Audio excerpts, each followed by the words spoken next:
if you would like to start.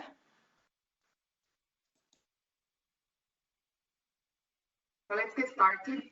Good morning, everyone, to all our seminar participants on WebEx and on YouTube. This is our sixth COVID-19 seminar organized by the Ravallion Research Group. And today's topic is going to be about supporting poor households affected by COVID-19. The seminar today will mainly focus on safety net, a subset of the potential social protection policies that could support the poor in this unprecedented crisis. We had an excellent seminar 2 weeks ago that focused on supporting small businesses and small firms. So we will not focus on social insurance and labor market policies. And our seminar today is composed of 2 parts. The first part will discuss the what and the who. So what policies should government put in place to provide income and consumption support in the very short and medium term.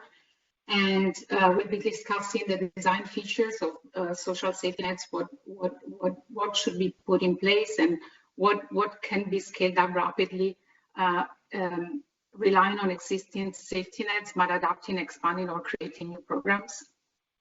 And the second part will discuss the what, and to the extent that cash transfer is the main policy instrument that's going to be adopted by governments. We'll discuss on how countries can get money in the hands of as many needy households and individuals as possible.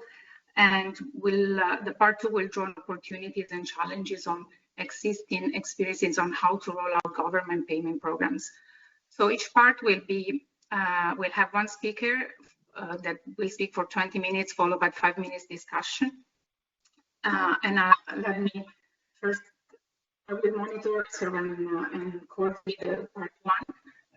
The speaker for part 1 is Ravallion, Edmond Chair for Economics at Georgetown University. So Martin obviously needs no introduction for the audiences. He was previously to join in Georgetown. He was the director of the World Bank Development Research Group, and he's worked extensively on poverty and policies to fighting poverty. And then we're very fortunate to have Carolina Sanchez-Paramo and Ugo Gentilini will join us as discussants for this first part of the seminar.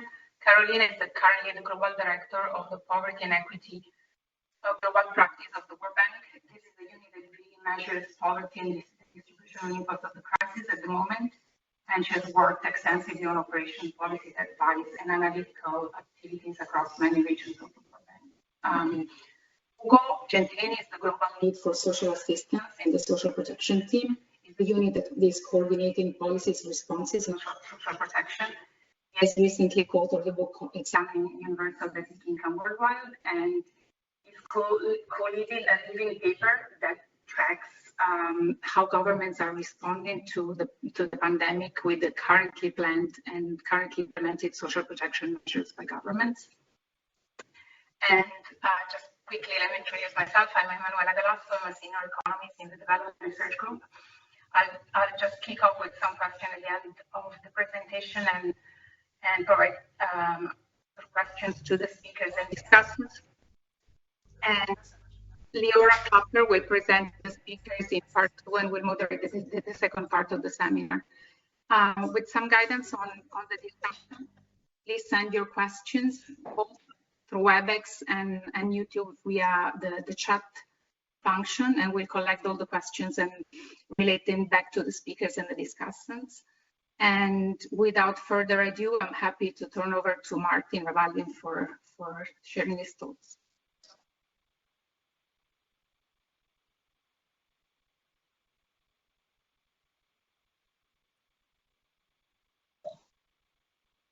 Can you hear me? Yes, we can hear you, Martin. Okay, great, thanks. Thank you very much, Emanuela. Okay, cut to this chase here. I think this is unusual. This is not an academic seminar, and one of the reasons is that our knowledge about what's going on this topic is pretty patchy. It's bad, of course. We're not getting the sort of data and feedback we would like, but I don't think there can be any doubt at all that this is a huge threat to the world's poor. It's probably the biggest threat any of us have seen in our lifetimes. There's the direct threat from the new coronavirus, but there's a lot of other threats looming, particularly in poor places, and that's really going to be the theme of this talk. And really, and a second point, the second theme, how do we adapt the policies we're talking about to poor places? And here I think there's some real challenges ahead, and many of the things that rich countries are doing are just not feasible. Some are even quite questionable in poor places. Okay, first and foremost, I'd argue that reliable communications are going to be crucial. Just as I've said, the data's poor. Imagine in the field and sitting at home in a village somewhere in India or Africa or wherever, there's a whole host of problems here. Lack of trust in government is probably at the top of the list in many places. I think this is, the most foremost thing we have to focus on is communications at this point. I would like to see every government, the ideal would be every government having an authoritative, independent communication channel that's looking at giving out public health warnings, fact-checking on misinformation, there's a ton of that, providing information on access to social protection or transfers in cash and kind. Information is very poor on that too. And also providing feedback. There's a lot of scope for early warning systems. I'm going to draw a lot on the famines literature in this talk, but early warning systems rely a lot on local community feedback. Also providing information on pockets of extreme hardship. There are some good examples to look at. The best I think I've seen is what Vietnam has been doing, right from day one almost. I mean, they were pushing information out about what to do, access to resources, help, trying to squash and very effectively squashing the fake news. Very quickly people in Vietnam knew that this was a pretty serious thing. It wasn't just some seasonal flu. Other examples, look at what countries should look at what Kerala has been doing, the state of India. A steady stream of public announcements, relying heavily on infrastructure of civic engagement and cooperation. Other states of India, what Karnataka has done recently in trying to fact-check websites and deal with rampant fake news. All of this can also help with contact tracing efforts enormously if you do it right. Things like Encovi in Vietnam, this free app that's been very useful. On the technology side, internet connectivity is obviously hugely important, but it's obviously weak in developing countries. In Vietnam, it's 65% coverage. You go to Africa, it's half that, if that at all. And of course, internet coverage doesn't mean the household has a computer. I did some calculations. This is some work with Kate Brown and Dominic van der Waal. I did some calculations for sub-Saharan Africa. 90% of the poorest 40% of households do not have a computer in their home. Cell phone coverage is better and more promising, but they're still talking about only 40% of the poorest 40% having a mobile phone. Texting is promising. Obviously, if you have a mobile phone, use everything you've got: TV, radio, web, texting. Engaging local community leaders and especially local religious leaders could be very important. All this requires that the government is not itself the source of fake news, and that's not guaranteed. To many governments, I'd also point out that this pandemic is a great opportunity to restore faith in government. Okay, on to the sort of economics on the policy side of what to do. Half the world's population is now thought to be in some form of government-imposed restrictions on movement, justified by, it claimed, of flattening the curve arguments. I think these arguments make a lot more sense in rich countries than poor countries, and there are some serious trade-offs here, and I think this has to be thought about more. For poor people, isolation comes with a large cost, little savings, low food stocks, living on casual daily labor. Most cannot afford to cannot work at home. It's simply not feasible. For many of the poorest people in the world, lockdown is essentially immediate destitution. And this is hugely worrying. We're not talking about just the classic trade-off between economic welfare and health, and the cruel but classic trade-off. We're also talking about trade-offs between different aspects of health, and with serious longer-term consequences. I'd emphasize in all this that there's an important complementarity between what we do in healthcare in response to the pandemic and what we do in social protection. And the social protection also has an important general equilibrium implications, and there's a whole supply side in the economy that's going to be relevant to the effective social protection. Let me explain that a bit more. I think it might have been Julian Jameson who made the distinction between sort of weak or moderate social distancing, not weak, but moderate social distancing and lockdown. And these are very different things. Lockdown policies in rich countries make some sense, a lot of sense, I think. Whether they do in a place like India or in sub-Saharan Africa or also in South Asia is much more problematic. Obviously, we've got to realize poor people live in crowded homes, and this is not just urban. I mean, urban, the population densities in India's slums are kind of way over New York City, for example. Population density is an important covariate. But it also goes into rural areas in many countries, countries where rural people are crowded in villages. Anybody who's done field work like I have and others, and I'm sure watching knows that how easily this virus could spread in rural areas as well.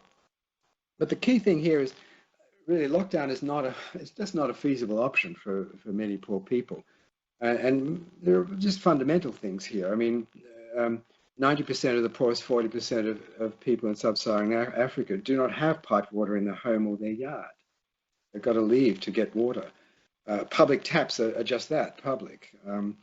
Regular hand washing is problematic. Our calculations suggest that the vast majority don't have access to soap at present in the place where they could wash their hands. Toilets tend to be shared, almost invariably amongst poor people. Lockdown will inevitably be partial. That's the point. But once we think about the broader, think of it as general equilibrium implications, that sort of doesn't loom large. What looms large is the fact that lockdown is feasible for enough of an economy to cause a massive disruption to markets and institutions that poor people depend on. Even if they themselves are comfortably in their homes or not, it's that broader threat, and I call it the threat of famine. And I take that quite seriously, and I'm not saying that at all lightly. The literature on famines is full of examples of this. Recent examples, the starvation that broke out in the wake of the Ebola crisis in 2014 in Sierra Leone, but the host of examples of mass starvation coming from multiple sources. It is not a simple thing of aggregate food availability, as Amartya Sen emphasized in his classic book, Poverty and Famines. There are multiple sources, multiple causes, and they all involve markets and institutions, and how they operate in normal circumstances can change dramatically in situations like a pandemic. These are pervasive indirect effects, what economists call general equilibrium effects. They can be powerfully disruptive, reduction in distribution, particularly of food. I worry a lot about this in the lockdown in India now, and many people, other people worrying about it too, and social media is full of examples and anecdotes. But it's already disrupting agriculture, labor shortages, concerns about harvests. Farmers need to be planting. Shops need to be restocked. And there was a good piece in an Indian newspaper by Amartya Sen, Raghuram Rajan, and Abhijit Banerjee recently on this point. But this is sort of obvious point, but really has to be yelled from the rooftops. These are some important supply side effects that really could be damaging. Not necessarily all in urban India or most of India, but in some places, very serious concerns.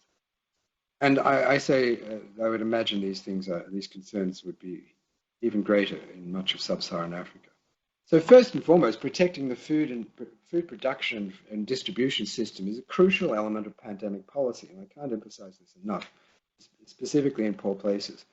We're also seeing large migration flows in response to lockdown, and this is probably spreading the virus even further. We've seen this in a number of countries, Bangladesh, India, Kenya, others.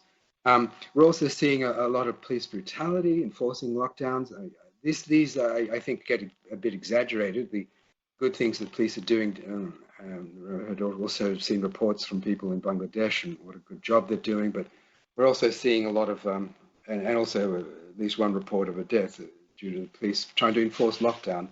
But these are worrying too, because it's poor people who are going to be hit more by these problems. All of this is essentially saying that the key here is the combination of consumption support with effective healthcare, and that's really the key. I think underlying this, you've got to say, and a lot of people observe this, is the very questionable distribution of education, what's going on in the world now, more than we've ever seen before. The poor are certainly hurt the most by the policy responses to the pandemic. The rich, quote unquote, the rich are safely in their homes and better able to look after themselves. And consumption support is also seen as a form of redistribution, and not in the narrow short-term interests of the rich. And I don't know, and I can't know how much this is playing into the distributive politics, but it's certainly ugly. Social protection in response to the pandemic is a big issue, and the issue of this series of talks. We know the World Bank is doing, I think, a very good job here monitoring what's going on, at least in social protection, narrowly defined. I think there's much more to do in monitoring. We know that latest count, I believe, 133 countries have implemented some form of social protection. Sub-Saharan Africa, unfortunately, is lagging heavily, the poorest region, and many countries are not seeing much progress. A few observations. This is not a time to talk about extra targeting of poor people, mainly because a huge number of informal sector workers are now vulnerable. And people who would not normally be people we think about as the target group for anti-poverty policies, narrowly defined. It's also not the time to think about incentive effects. There are some positive roles for incentive effects, but by and large, that shouldn't be the issue now. Positive roles in incentivizing better healthcare behavior, for example, better health-seeking behavior, and also things like worrying about migrants locked down. The eligibility criteria in a lot of social programs may need to rethink the fact that there are many, many migrants who are locked down away from their home and who wouldn't normally get access to social safety nets. One of the long-standing issues in this whole area is the debate between advocates of workfare and advocates of transfers. I strongly believe that this is a situation where the balance tilts very much in favor of transfers away from workfare. Workfare is not making a whole lot of sense for somewhat obvious reasons, I think. There are also opportunities in countries like India with the National Room Point Guarantee Scheme. We'll just take everybody who's been on the NREGA for the last year and send them a transfer and just don't ask them to come to work.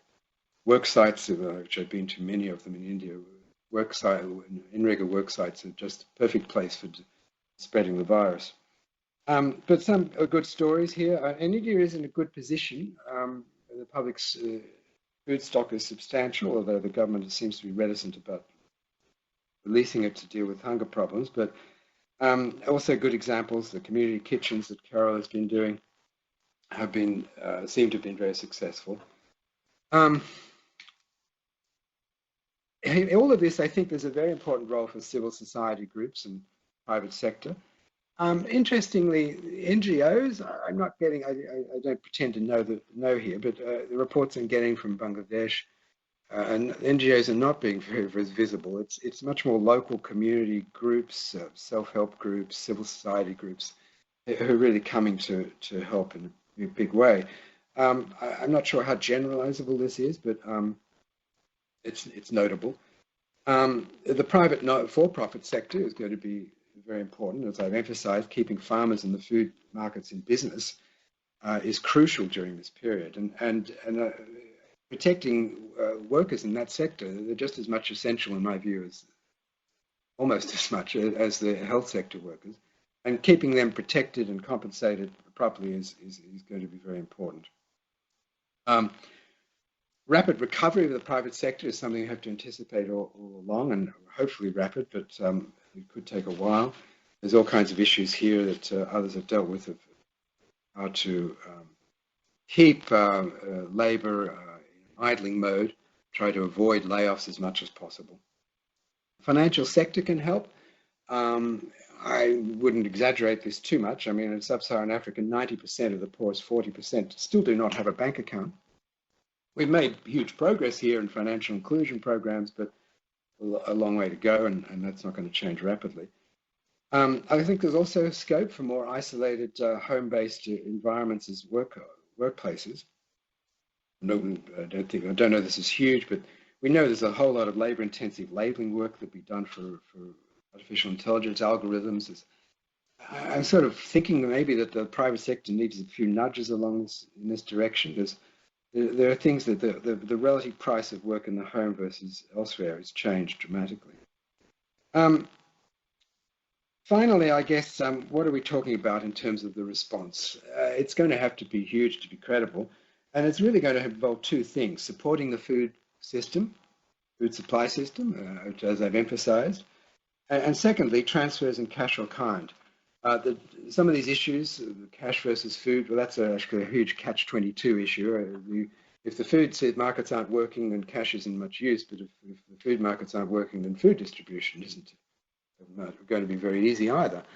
But be open on that. I think the traditional arguments about food versus cash have changed, and there are circumstances, countries doing this, Vietnam, Kerala, with food distribution that seems to be effective. So first and foremost, the supply system. Secondly, how to provide transfers in an effective way. In all of this, there's good news and bad news, but good news is that some countries, many countries now, most developing countries, have some kind of social protection in place, generally on a small scale. Coverage has been the main issue. So pumping money out through the existing social protection operations it makes a lot of sense. New operations will be needed in many places, but try to keep them simple, be implemented quickly through existing institutions. Financing looms large, my final comments. And I think this is really not a good time for austerity. Helicopter money arguments have been around for a while, and of course it's not the sort of thing we want to do in normal times. It would not be responsible public budgeting and financing, but this is not a normal time. There's tons of scope for central banks to cover the extra fiscal cost of pandemic responses by purchasing government bonds and writing them off. I think that makes a lot of sense right now. As I said, it wouldn't be something you'd recommend, any one of us would recommend for normal times. And I think there's a big scope for debt relief. A number of people have pointed out, to help developing countries deal with this huge shock. Thank you very much. Martin, thank you very much. Let me pass the word to Carolina Sanchez-Paramo for some comments. Thank you, Emanuela. Can you hear me? Very well. Okay, thank you. Well, thanks for having me in this event and to have this very relevant discussion. And thank you, Martin, for your remarks, which I fully agree with. So in a way, I guess that makes my job very easy because I can say I agree with everything that Martin said, and I'm just going to try to complement with a few additional ideas. And I suspect that then Ugo would get into some of the more detailed issues having to do with how we design effective safety nets in this context, addressing some of the challenges that Martin highlighted. I just want to make 5 very quick points on what we see regarding impacts. And as Martin said, this is still a very fluid and uncertain situation. And then reflecting on that, add a little bit on the policy discussion to what Martin already said. So let me start by, with the 5 points. So first, based on the projections that we have at the moment, which are likely to change, but what we have at the moment, we already see that the social and economic impacts of COVID are likely to be quite significant. There was a blog that the World Bank put out this morning with projection numbers, and this suggests that based on the last growth projections that we have, we could have an additional 50 million extreme poor in as a consequence of COVID. So that's not a small number where you compare it to the current number of extreme poor in the world. The second point is that a large share of this new poor will actually be concentrated in countries that are already struggling with high levels of poverty and high numbers of poor. So this is gonna stretch their systems even more than they already were when it comes to fighting poverty. So we know that 23 million of the 49 million will likely be in sub-Saharan Africa, 16 more million in South Asia, 17 million in AIDA countries, 10 million in fragile environments. So not only this is large, but I think it's gonna, again, put enormous pressure on systems that can barely sustain the pressure at the moment. Having said that, we will also see important increases in the number of poor in middle income countries. We calculate that that will be approximately 22 million. So they will be significantly affected as well. Point number 3 is that, based on the very scarce data that we have at the moment, we see that many of these impacts are materializing very fast. And this is critical because it's very different from what we've seen in previous crises, like the financial crisis and others, where the poverty and distributional impacts took some time to unfold.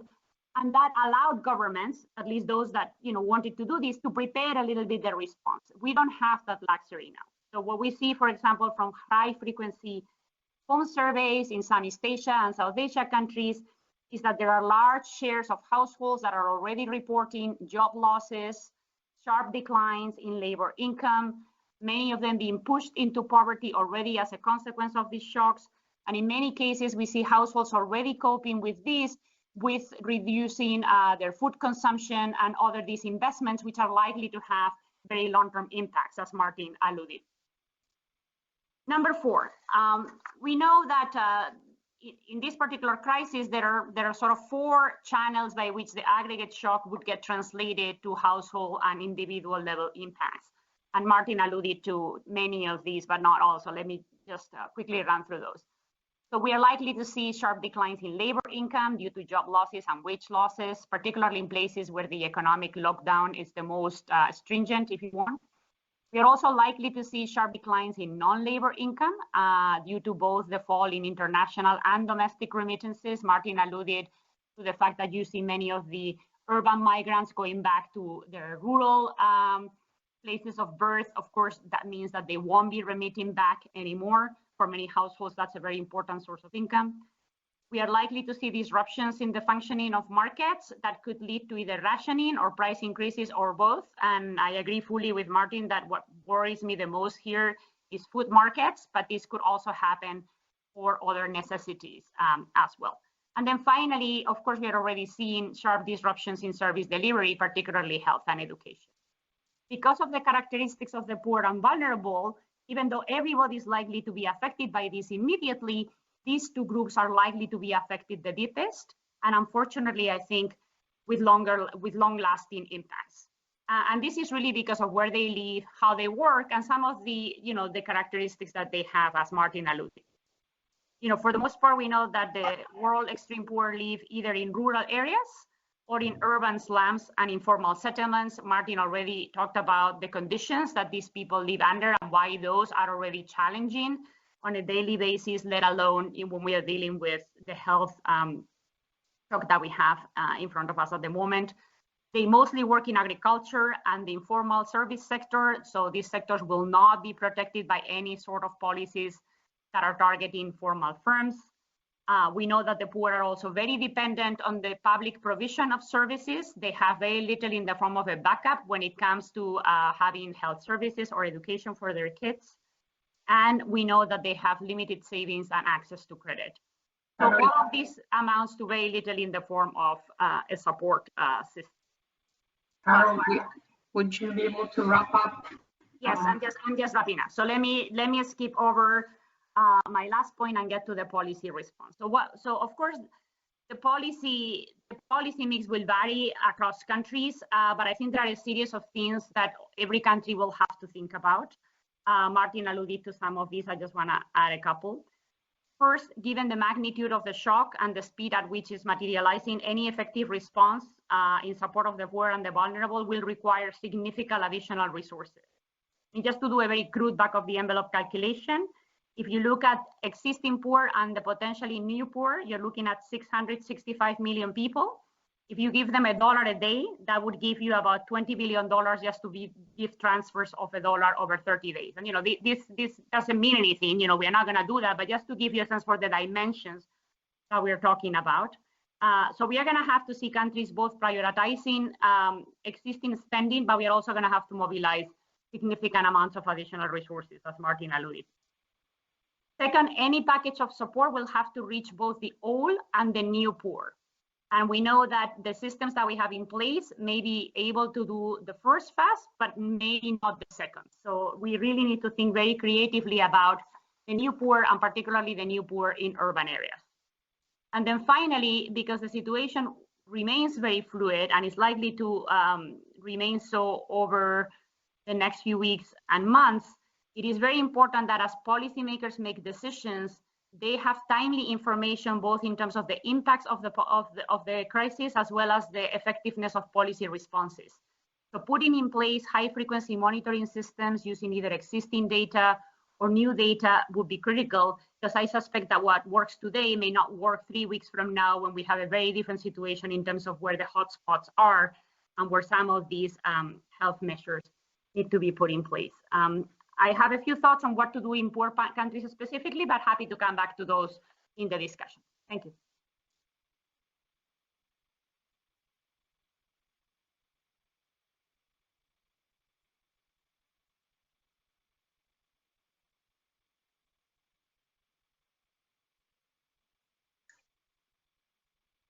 Hi, Ugo. Could you kindly speak? We can hear you. Of course. Okay. I was waiting for the green light. Okay, well, thank you so much. Great pleasure to join this panel. As Martin said, as we speak, 133 countries have a total of 564 COVID-sensitive social protection measures in place, which is a tenfold increase since last month, with safety nets representing 2/3 of those interventions, benefiting at least 622 million people. So this vibrant action offers a great deal of encouragement on the scale, speed, and tailoring of response. Often we design very much in line with what Martin is suggesting. But at the same time, this early dynamism is somewhat tempered by a number of challenges calling for caution, or at least more moderate optimism. So let me zoom into some key developments, starting with cash transfers. These are relatively generous on average in terms of COVID response, 22% of average monthly GDP per capita. Programs have been adapted to COVID from an administrative standpoint, for example, in terms of timing of payments in South Africa and Algeria, or postponement of recertification, like in Georgia. And programs are being expanded, on one hand, among all those already in social registries, like in Indonesia, or on the other hand, among those not in registries, which is the case when trying to reach informal sector workers in various ways: Brazil, Thailand, Morocco, Burkina Faso, and at least other 13 countries. Let me spend a word on conditionalities, and these are rightly lifted or made lighter in most cases, like Italy, Austria, Romania, Uganda, and UK. But there are also COVID-specific conditions added, like in Bogota, the provision of cash to 500,000 households is conditioned on adhering to quarantine. And on public works, work requirements are generally waived, like Martin mentioned, India, in Uttar Pradesh in particular. But countries like the Philippines are also exploring COVID-sensitive public works in the context of health and sanitation objectives. So there is a question whether perhaps a niche can be identified in line with how national social distancing policies might evolve. Beyond cash, there are also several adaptations in in-kind transfers. With school closures, school feeding meals are often delivered directly to people's homes. With Chile, Costa Rica, Belize, Guatemala, India, and Jamaica presenting different combinations of public and private sector deliveries of such meals. In other cases, school meals are converted into supermarket vouchers, like in the UK, or straight cash, like in Armenia and Brazil. And in terms of other forms of in-kind transfers, food is sometimes combined with the provisions of medicines and hygiene kits, like in Bulgaria, Costa Rica, and Honduras. And Spain is doing so for homeless populations. Urban food distribution, often of universal nature, are being set up in cities like Bogota, Addis, Jakarta, New York City, and Delhi. And moving a second from programs to systems, we see a set of three interesting interactions. The first interaction is between safety nets, insurance, and labor market programs. For example, childcare support in the form of cash, which we see in 9 countries, is often an integral part of labor market policy. And cash for informal workers out of work is filling the vacuum of unemployment insurance for those people. And looking at how this interplay between social protection component evolves will be quite fascinating. The second interaction is among fiscal and monetary policy when cash is provided universally but temporarily. Those include schemes that are something in between helicopter money and unconventional monetary tool, and UBI, a fiscal tool in at least 4 countries. And the third interaction is between the formal and informal safety net that Martin mentioned, including the involvement of NGOs, faith-based organizations, and civil society. In Armenia, the government is working with the Red Cross for the provision of food and hygiene to Syrian refugees. And in Colombia and Ecuador, people and firms can make online donations from supermarket chains. So let me end with 4 reflections or challenges. 2/3 of cash transfer measures are new programs. There is a question on whether they will disappear after the pandemic, be institutionalized, or something in between, like remain a dormant option to be resumed only during crisis. And these trajectories will have different welfare, financial, administrative, and institutional implications moving forward. Then 1/3 of cash transfer measures are one-off payments. Some countries like Morocco have tied provisions to the duration of the emergency declaration. But where this didn't happen, we already see countries releasing their second and third stimulus packages. So it's not unlikely that comes May, June, one-off programs may need to be supplemented with additional assistance depending on context.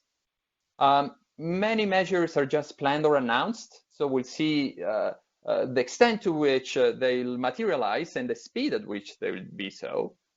And finally, an upsurge in action will be required precisely in the context where we sometimes have the least experience, that is in urban areas, especially in large informal settlements and slums.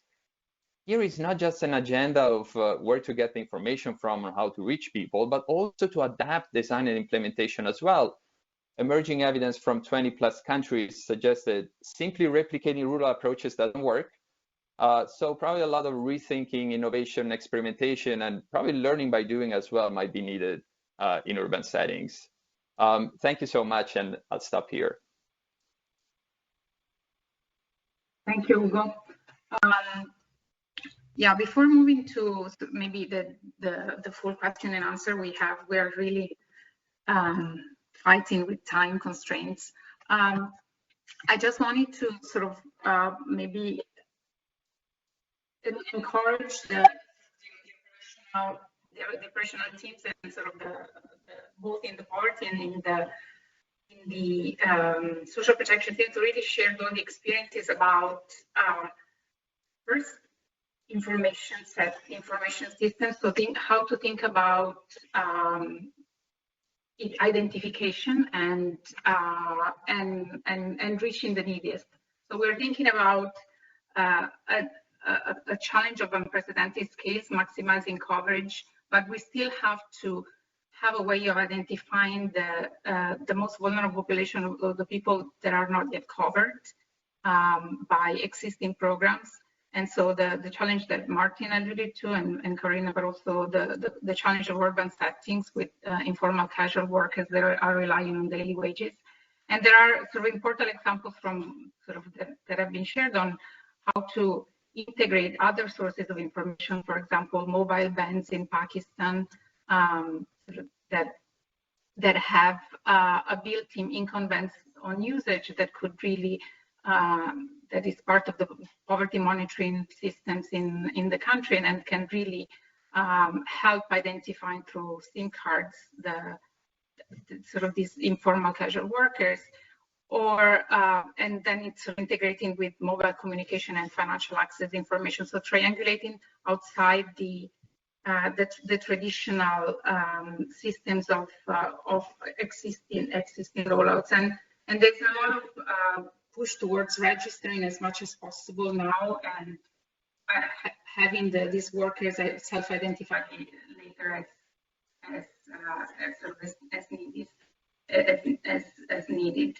I wanted to reemphasize the complementarity between income support and food security, or in the short term, but also sort of the complementarities between income support and services, or sort of human capital losses. Although the crisis might not be covering have the highest fatality rate on the eldest, there are sort of huge needs to cover human capital, protect the human capital in the short and the medium term, with health and nutrition investment, from family planning to maternal child care, and protecting moderate and acute malnutrition that happens during crisis, but also thinking about complementarities with school-based interventions and reaching school-age children, to protecting learning and dropouts.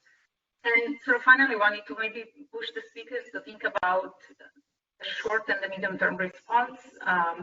So Carolina alluded to the fact of really tracking impact with high-frequency monitoring and really identifying who's left behind. But in the process of triangulating, sort of reaching out the maximum number of people, how do we put systems in place that really allow us to identify who's really left behind amongst the most vulnerable? And so there's I think a need to think about having systems of social protection that are really leapfrogging from the current approach of static beneficiary systems, and really cross-checking databases in upper and middle income countries, but also there's been a lot of excitement on data fusion exercises that could merge cold data records for mobile phone companies or satellite imagery for early warning systems. So we're really thinking about investing also in research methods that help identify not only where to intervene and who are the neediest, but also track their welfare over time.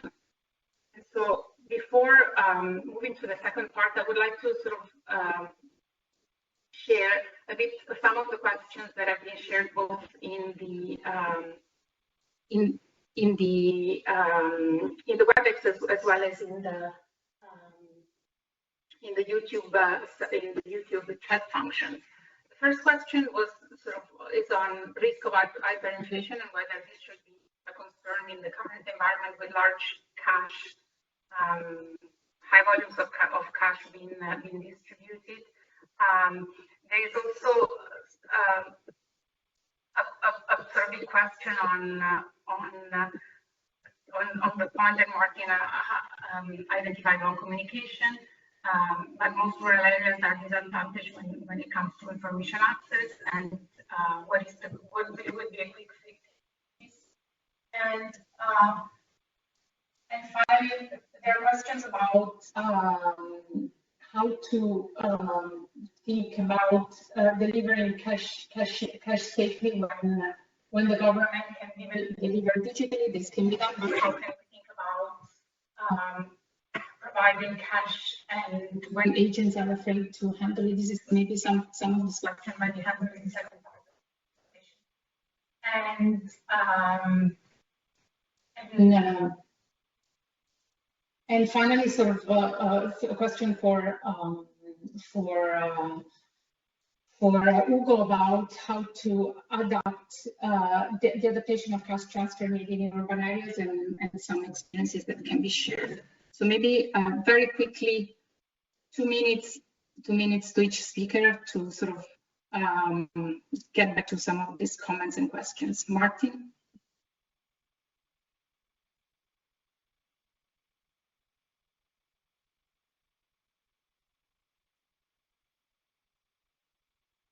Hi, Martin. I think you're on mute. We don't hear you. Emanuela, I didn't quite catch the first question. I think the sound quality was a problem. Just briefly, what was that first question? The first question was about communication in the communication strategies in rural areas and what is the quick fix to reach the person who are most disconnected. Okay, I mean, yeah, sadly there aren't any quick fixes in some circumstances, but what's inevitably, I mean, I think you're going to have to rely on local governments are doing a lot of good. That's the feedback I'm getting from people in many countries. Local governments and local community groups. The impression I'm getting, and this is it's very patchy, as I've emphasized, but the impression I'm getting is people are not feeling much help from the central government, and I'm always surprised by the numbers that Ugo mentioned, but perception issues get to the executive, but they're seeing engagement from local government. So I think probably often the concerns we have about local needs capturing programs and so on are just fading a bit in this crisis, which would be good news. But that's a conjecture on my part. And getting this connected up, there's the idea of a central authority not controlling is the wrong word, but facilitating good information flows and a trusted source. How to build that trust in local communities is going to be difficult. And I'm not saying there's no easy fix to this, because we've got some good examples, as I mentioned. There are probably others too. And it should be a two-way communication channel. This is very important. Where the government is telling people, this is what we know, this is what we don't know, this is what people are fact-checking, a lot of the fake news and obviously racially, religious motivated nonsense that we're seeing in a lot of places. But also feedback is going to be very important. I think that's, in some places it's going to be very difficult, but I think there's a lot that can be done, and the feedback is about early warnings, breakouts, issues of specifically in the case of extreme hardship, and it's feedback locally as well as centrally. Not that much probably a central government can do quickly, but local people, if they know, can help, and they've shown that they're willing to do that. The government, Martin, yes. Your voice is breaking down. There are some communication issues, so maybe I'll pass to Ugo for a quick 1-minute response. We are running out of time, and we should move to the second part of the discussion. Thanks. Sure, Manu. Thank you very much. I think that you also, you yourself, raised a very important point on the kind of information required to reach people. I would just like to flesh out 3 ways in which that is done, and then go to the urban question. What we see is that countries like Brazil and Thailand are complementing national registries with new online platforms. Others like Morocco are tapping into the health sector registry in order to provide cash. Others like Colombia are triangulating information with tax authorities, and the specific Bogota example that I mentioned earlier combines data from municipalities, CISPEN, and cell phone companies. So there is a lot of creative ways that countries are using, trying to identify informal workers in general. On the urban question, a number of countries began to expand in urban areas before the crisis, and this is going to be more important moving forward. But there are questions like, what is a household in an urban area when you have multiple families sharing a room? How do you conduct outreach in an urban area? And what's the concept of a community when people don't know each other? How you have a benefit structure that makes the program attractive and possibly make the benefits portable, so not tied to the place of residence. Working in high crime neighborhoods, dealing with problems of homelessness, violence, substance abuse, the concept of geographic targeting in informal settlements that expand and contract themselves. So remember, once in a program in the Philippines, we looked at an area, and after 6 months, that area looked completely different because of expansion and contraction of informal settlements. So there are experiences as we speak from Uganda, from Ethiopia with the Urban Productive Safety Net program. There are at least 8 countries in Africa that we know have some form of experience in this. Many others in Asia, so about 20 in general. And so this is something that we are working on in collecting these case studies, and this is going to be an important area of probably rethinking some of the practices moving forward. Thank you, Ugo. And I think sort of sharing some of these examples on adaptations in your live paper would be a great addition.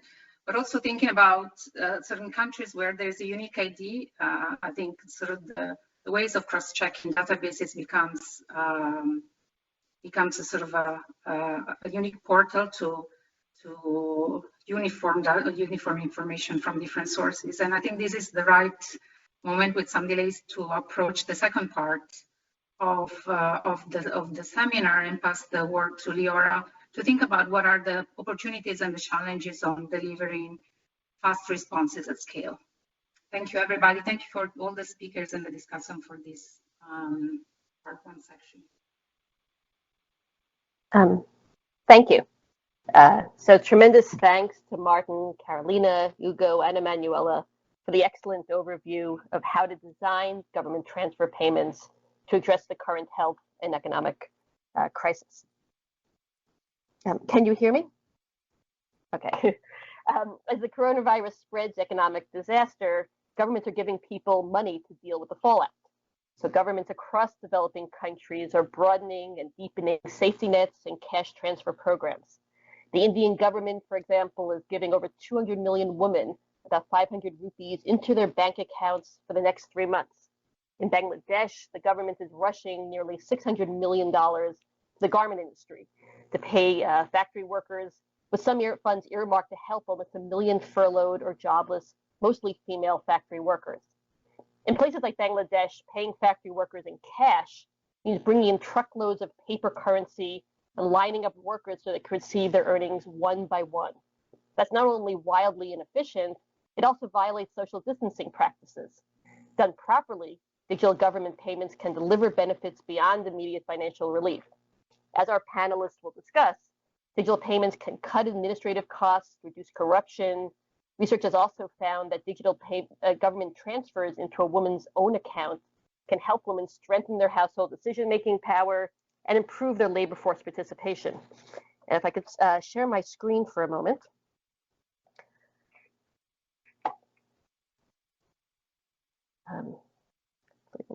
Sorry, 1 second, please.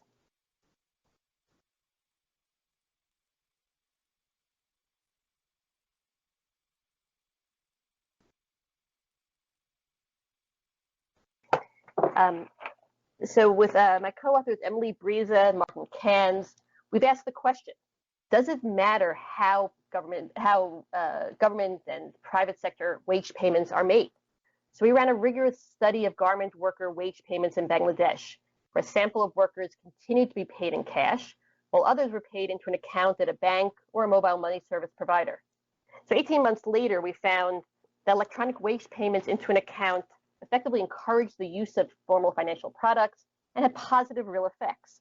That included over a doubling in savings, including a reallocation of savings away from informal sources and from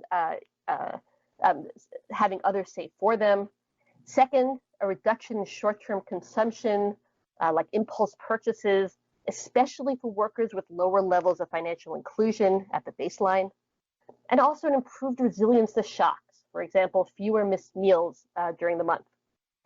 And so with all of this helps explain why governments are moving towards digital transfer payments of safety net moving towards digital payments of safety net payments. But digital payments also prevents pitfalls. And so for a more nuanced discussion, I will first turn to our first presenter, Jenny Acker, professor at Tufts University. So Jenny, please begin. so much. I'm going to try and share my screen and see whether or not this works. Can everyone see that or no? Not yet, but are you sharing the presentation or your desktop? I'm sharing the presentation. Okay, we cannot see it yet. Okie dokie. Great. If not, we're just going to forget about all the presentation sharing. We have a backup copy. Yeah, let me see if I can just share my desktop. There may be others like me who are on audio call only. There it is. We can see it now. Great. So I'm just going to go through this very briefly. I know that kind of the focus of my initial presentation is really very much, if we're starting from a point of doing cash transfers in response to the COVID crisis, how can we do that digitally? What I'd like to do is just take a step back, if you permit me, before we jump into that and kind of say, as I've been looking at and reviewing different types of proposals for social protection programs, both from governments and NGOs and also from researchers, really kind of reevaluating what we know currently, and then what is different in this crisis and how can we put these two things together. So obviously we know a lot. There's hundreds of programs that have been happening over the course of the past 30 years. I think that Ugo, you've done some really amazing work kind of documenting everything that's been happening over the course of this crisis in terms of response in higher, middle, and lower income countries. And if we were just focusing on this in terms of kind of a regular social protection program, then the question we would be asking is, well, how should society, governments, NGOs, local communities be supporting poor households in the time of this crisis, whether that's urban or rural, whether that's formal or informal sector? And kind of the usual concerns I think that we would be discussing right now are issues such as targeting, the payment modalities, whether that's cash or in kind, and also kind of the payment mechanisms, whether that's going to be manual cash or digital, some form of electronics. What I'd like to do is just briefly say, if we were looking at this and taking a step back and saying, should we be doing cash or in-kind transfers? The questions we would be asking ourselves are really questions in terms of, welfare. What does this mean for recipients?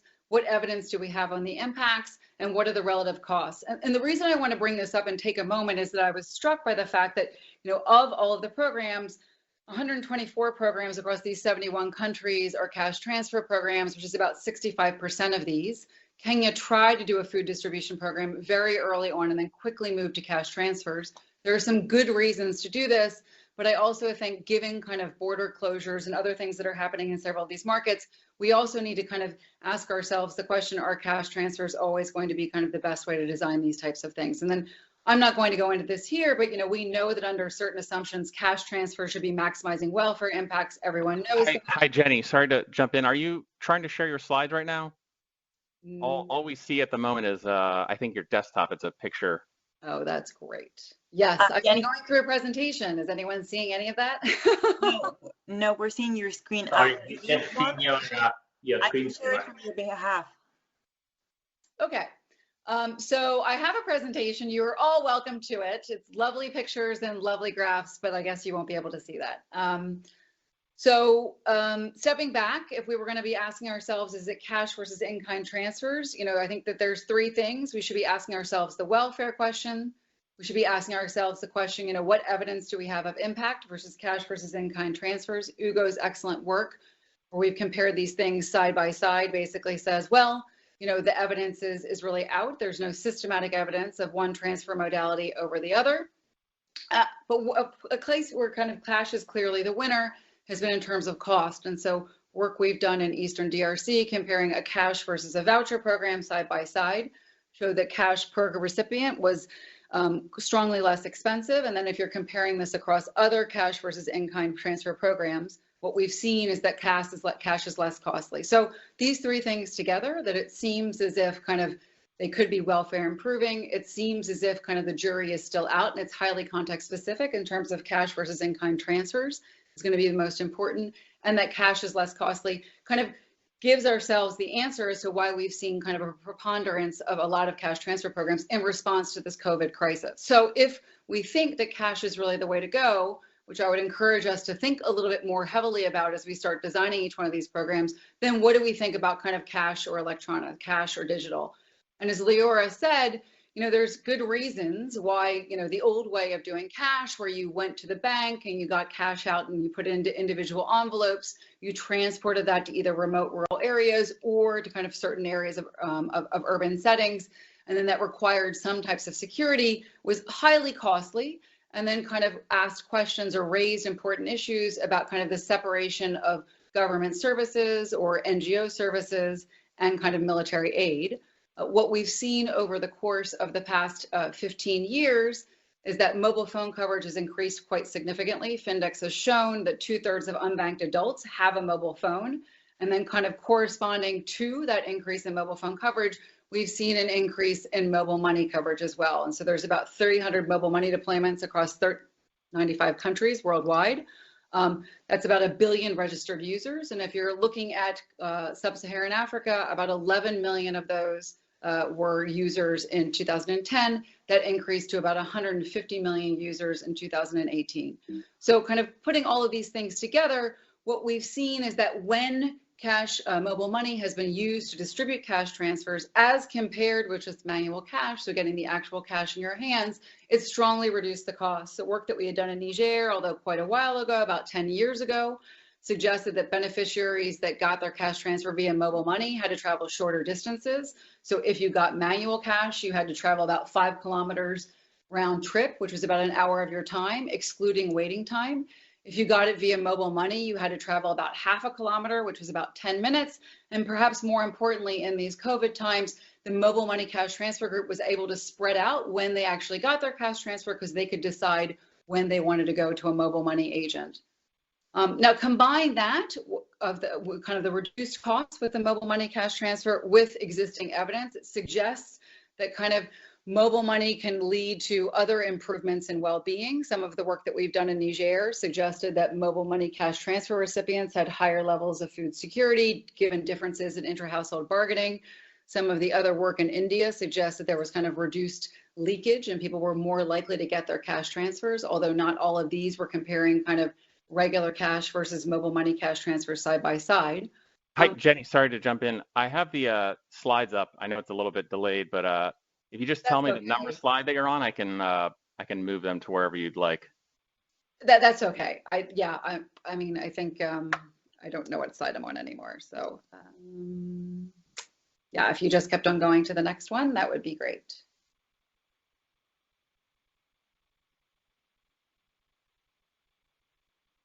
So I'll just keep on going, Ryan, that's okay. And just to say that, so the current evidence that we've had has really strongly been in favor of cash transfers versus in-kind transfers, I think for important reasons. It's also strong in favor of digital versus kind of manual cash transfers, I think for important reasons. But if we look at kind of the current crisis and the characteristics of this current crisis, I think there are about 4 things that I think are really important as we're thinking about the logistics of these cash transfer programs. So first of all, kind of what everyone said in the first half of this webinar was that 60% of the world's poor are earning their livelihoods in the informal economy.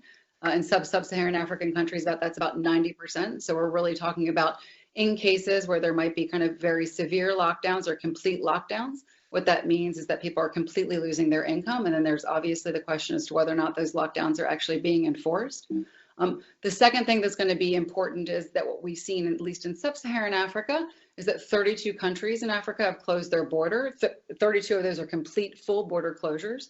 And so what this means is that, this is affecting supply, the free flow of goods and services across many of these markets. This is absolutely crucial in West Africa, where Nigeria has closed its border since September 2019, well before the COVID crisis.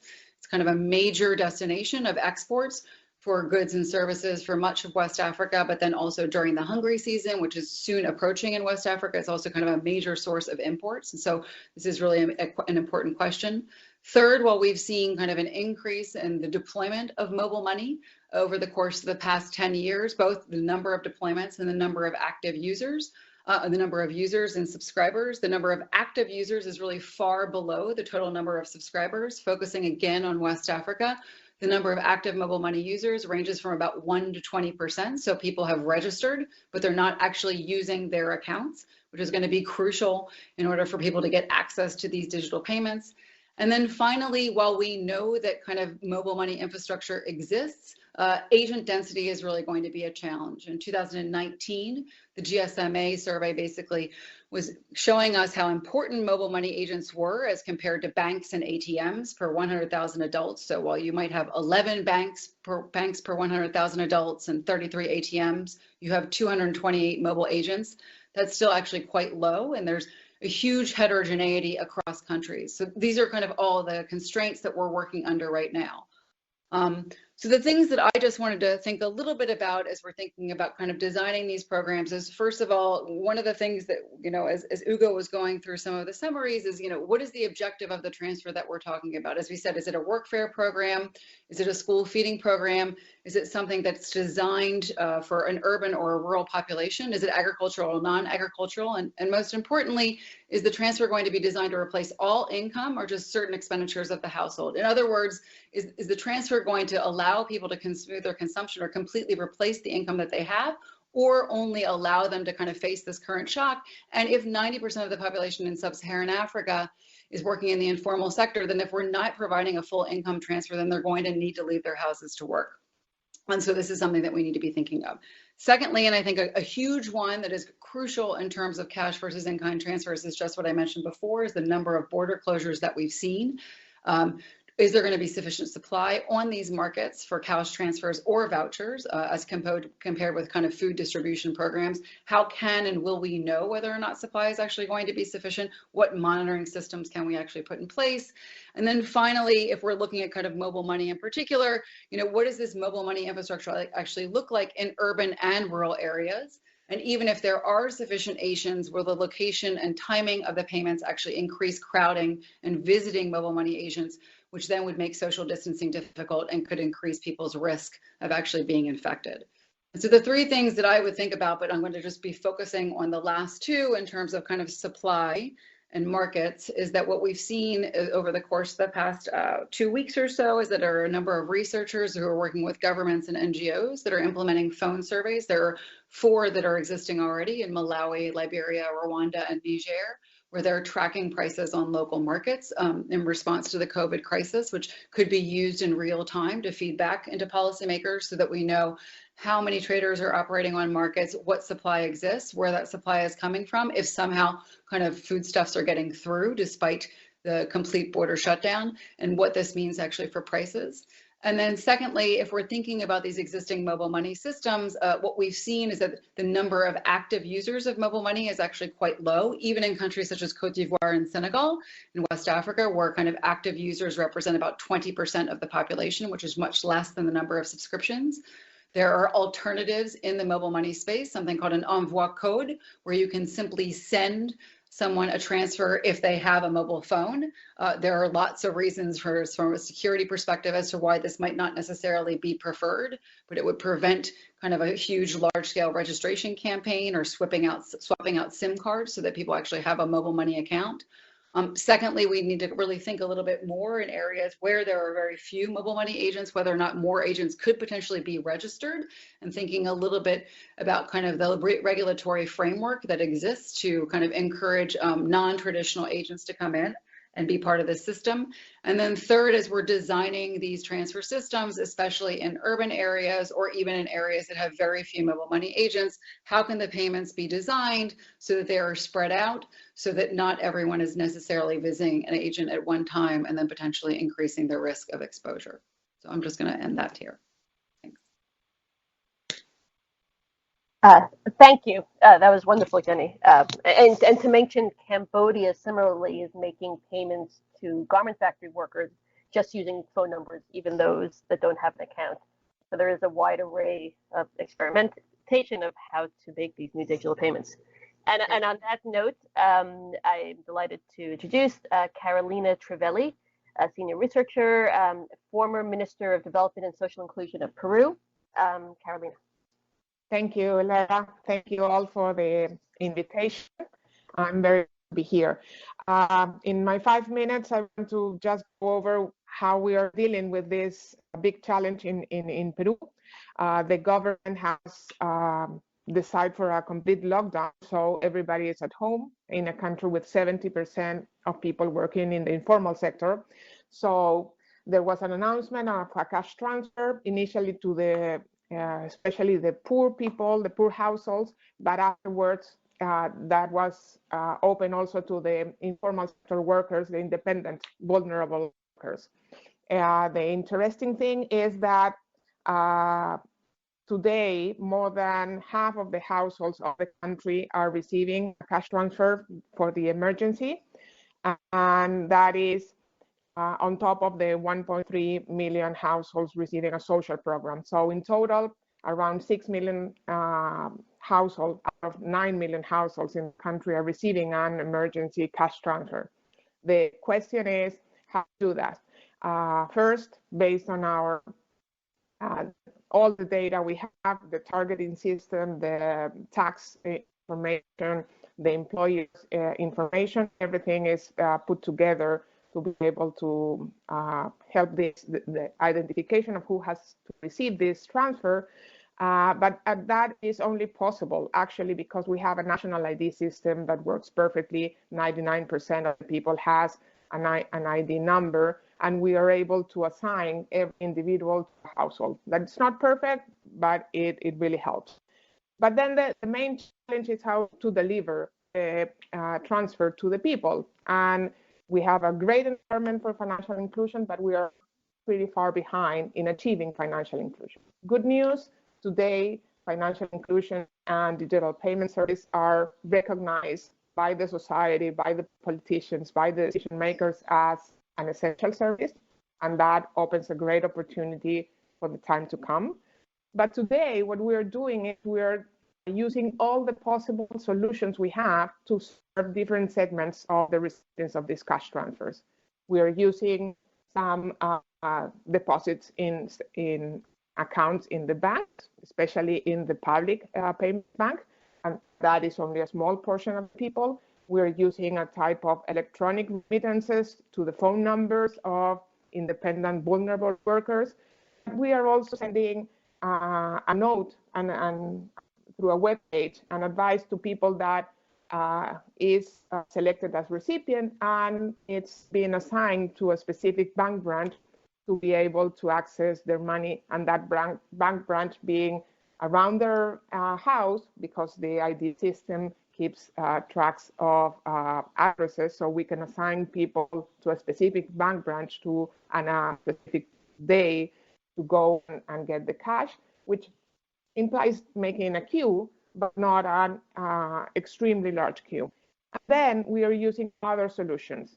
For some smaller group, e-payments using the wallet, but for some others using very creative infrastructure. For example, in rural areas, we are using municipal agents to be able to do the payments in some of the rural sectors. These have been in place to pay the conditional cash transfer programs in the past. It's not perfect, but it works a couple of days, and then people can get the main lesson here is that the scale of a huge cash transfer program during the emergency is so huge that pressures too much the weak infrastructure, especially outside of the main cities.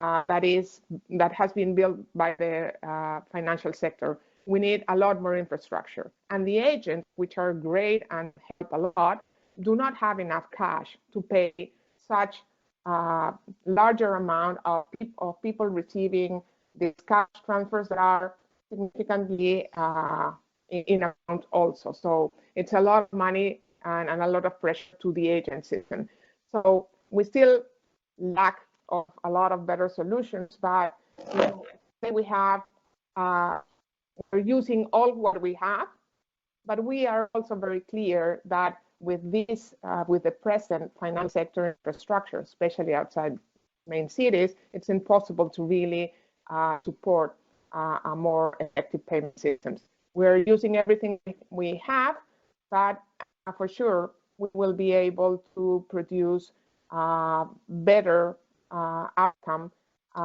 now that everybody realizes that financial inclusion is not a luxury and digital payments are not a luxury or something nice to have, something that we really need to ensure that every citizen can use in situations like this. The program we are having with this emergency cash transfer is highly expensive. So hopefully the lockdown will be over soon, because every month of this cash transfer costs like a half point of our GDP. So it's a lot of money going into the hands, but it's the only way to have a lockdown in a highly informal country.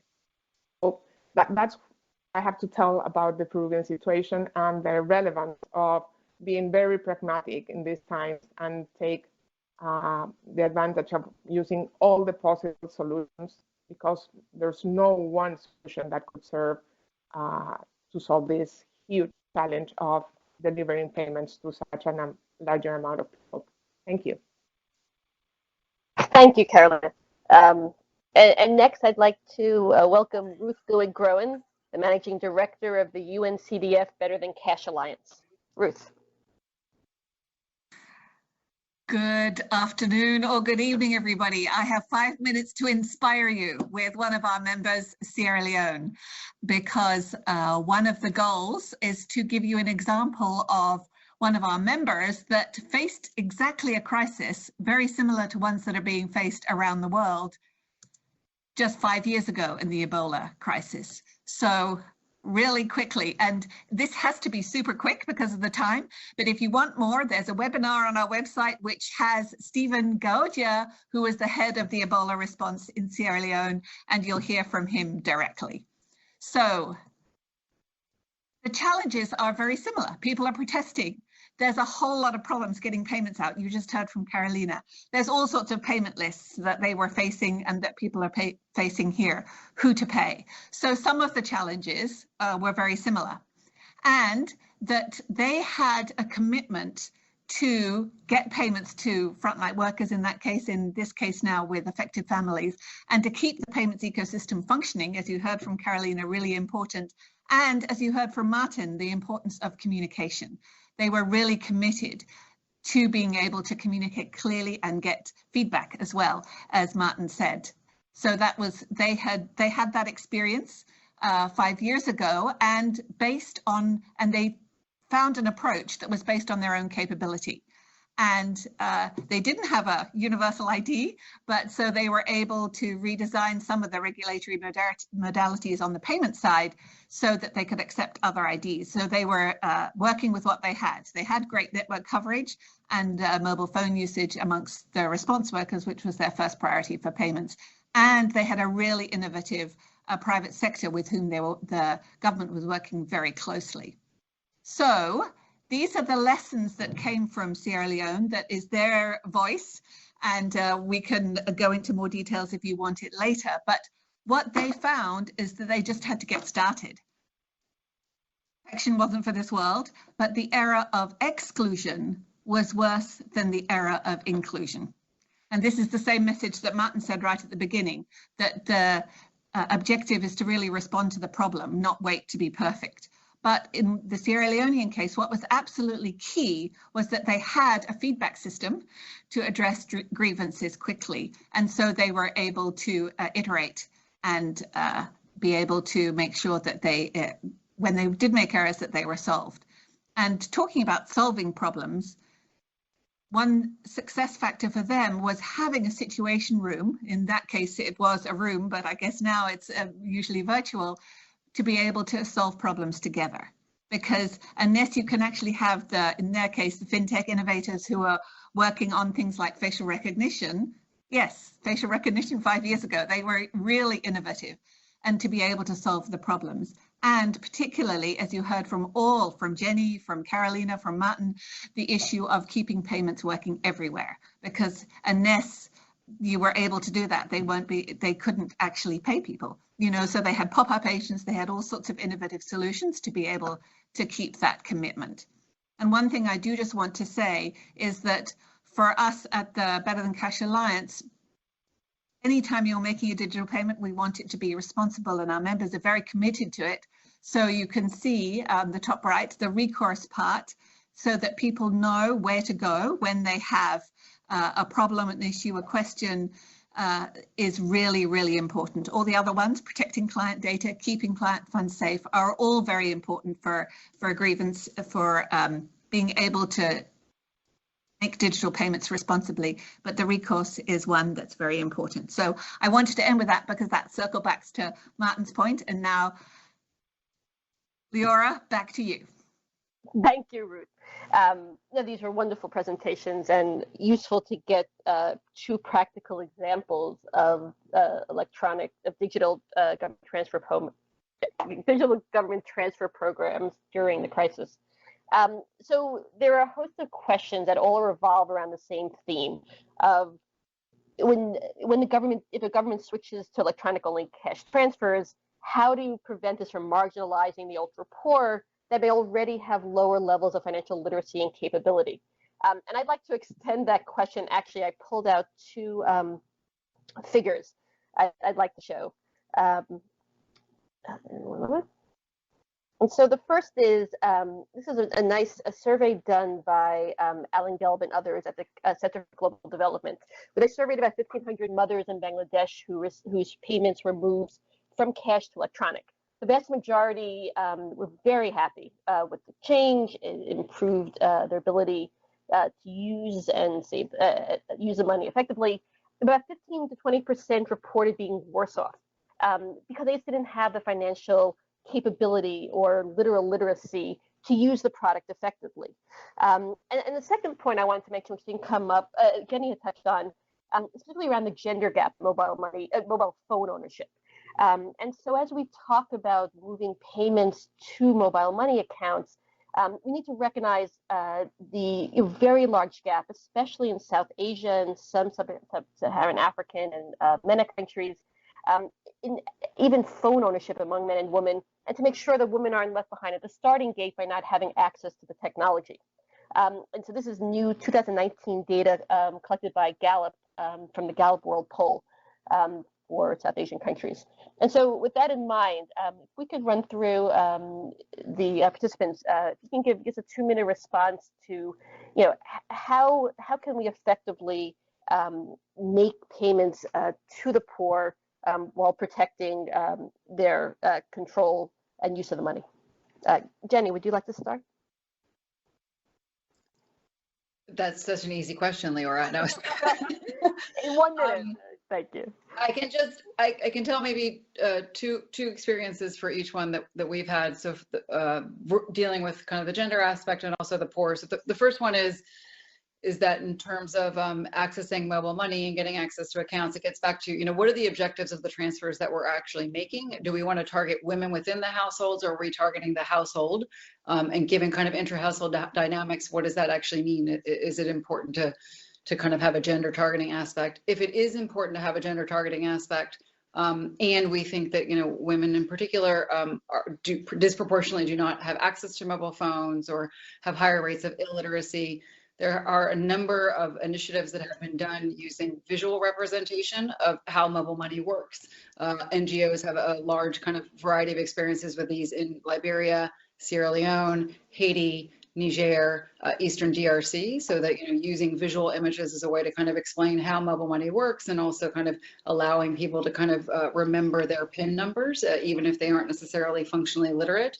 And then third, one of the things that we had worked with when we had to kind of send out actually mobile money to just regular phone numbers, as opposed to people that did not have mobile money accounts, was that we used good old phone calls as a way to kind of inform village elders that transfers would be arriving and who would be receiving those transfers. Now, again, there are questions related there about privacy, about intra-household dynamics, but given kind of rates of mobile phone sharing, we found that this was kind of a way to ensure that people got access to the transfers that they were supposed to.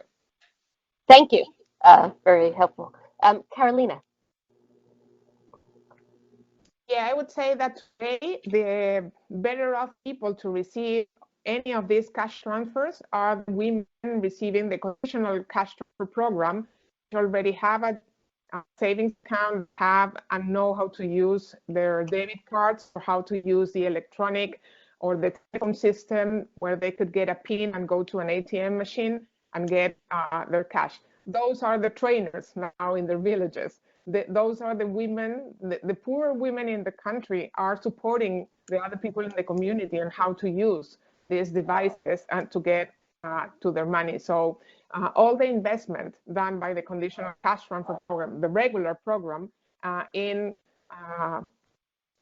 doing financial education, in allowing these women to interact with ATMs, with agents, with POS, with points of sale, and with their savings account, now are serving the communities as trainers in allowing others to get their money in a better way than making the queue in the bank branch. So I think those investments now are highly valuable, and we need to go there. One thing that we did in the case of Peru with this emergency cash transfer is that within each household, the transfer was assigned to the elder woman with less than 60 years old. So just to ensure that the money was spent in the best possible way in the benefit of the whole household. Well, very interesting. Thank you. Ruth?